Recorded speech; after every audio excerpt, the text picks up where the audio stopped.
let's talk about summer cold sores. Because I don't suffer from them, but I know I have friends of mine who do, and it really affects them. And it's summer herpes, and just a summer cold sore. So should we start with what your definition of a summer cold sore is? Well, cold sores by definition are basically the herpes simplex virus infection, HSV1 to be precise, herpes simplex 1. And it's a highly contagious virus.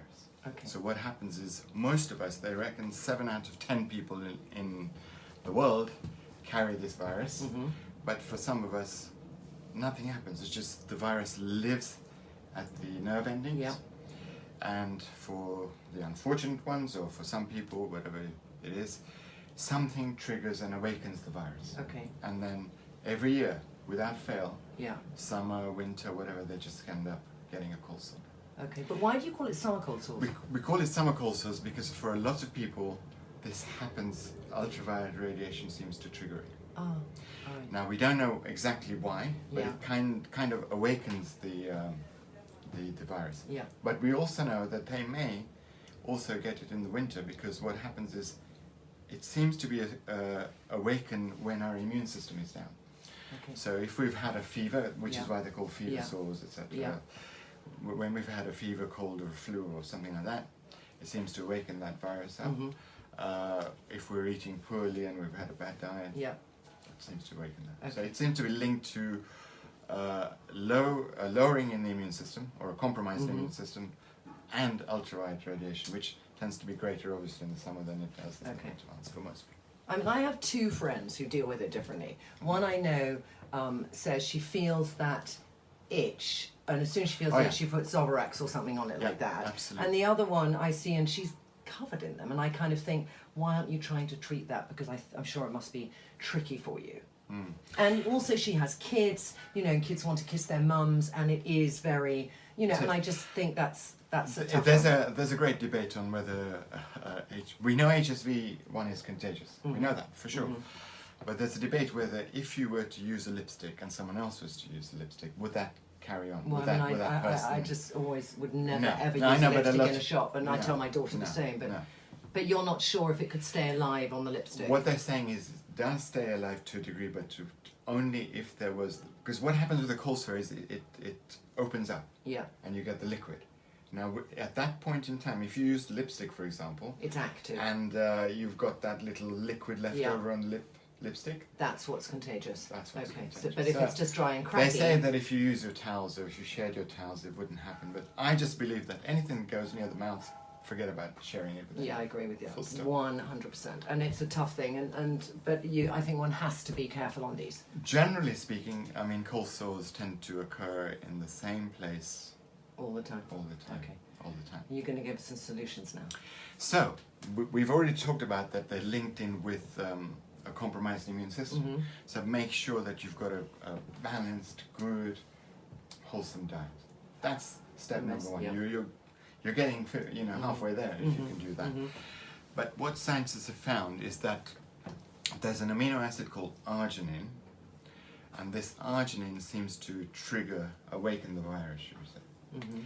And unfortunately, the foods that are really healthy for you, like the superfoods like pumpkin seeds, things like spirulina, wheat and oats, they are rich in arginine. Yeah. They have super amounts of arginine. Because arginine is normally present with lysine in foods, but it's this arginine that we want to try and reduce. So you might have to change your diet, and you can do a straight Google search, and it will tell you which arginine-rich foods, arginine-rich foods, and you can do that very easily. But what we've found is that there is an amino acid, which we just talked about earlier, called lysine. Now, lysine blocks arginine. So if you block arginine, the chances are that the virus won't be able to replicate. And that's the theory behind it. Okay. So if you're someone who has the odd cold sore, take 2 to 3 grams of lysine, it'll be gone quickly. Really? Pretty quickly, yeah. But if you're someone who has recurring cold sores, then you may have to take this ongoing. Lysine is you want to always keep it... just to keep that virus at bay, and hopefully it'll work for you. We can't guarantee anything, but it may work for you. We know that it does do, lysine definitely blocks arginine. We know that, that's a scientific fact. Have you had clients who felt, they've said to you, Shabir, my cold sores have got much better? Oh, we have countless You do, people. fantastic. Let's see what you got for us. So lysine is this product. Okay. It's 500 milligrams in there. What else is lysine good for? Because I've seen it Lysine's good for the immune system. just general Immune system. Yeah, okay. It has antiviral properties. And this so is Lambert's.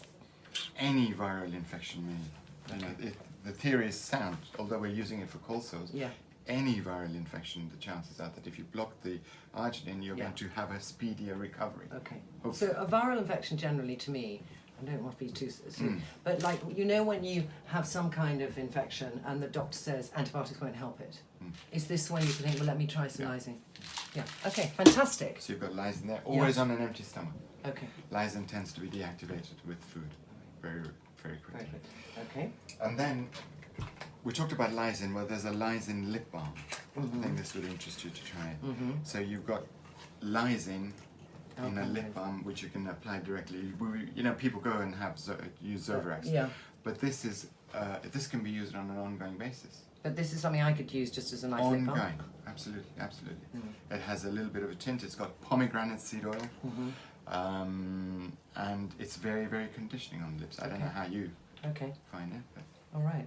It's very something to try. conditioning. It's called Balmkind, Yeah. Alpine Rose and Lysine Lip Balm. It's slightly, it depends how much you like a taste on your lips. There's quite a strong taste on the lip, which is rose, but it feels very hydrating. Great. All right. Questions, darling, on cold sore. Most people are saying that they already use lysine and they love it. One person has said that they swell with lysine. They swell. It may very well be that they are simply allergic to lysine, and then you've got other possibilities that you could do. There are other antiviral herbs that may be worth trying, such as olive leaf extract. Olive leaf extract, which I've heard for other things too, and I had it, so I'm just trying to get, this is falling down. I'm just trying to get this high. So olive leaf extract offers a real option for people who can't take lysine. Okay. Someone has said, can you take lysine if you are on biologic drugs? Biologic drugs. I think you need to check with your general practitioner on that. A lot of people are talking about colloidal silver. Colloidal silver, which we love as a natural antibiotic. As a natural and then I've got antibiotic. here one you gave me before, just to let people know what we're talking about.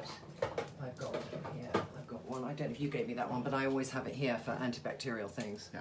Well, silver is without shadow of a doubt one of the strongest antivirals, displays antiviral properties.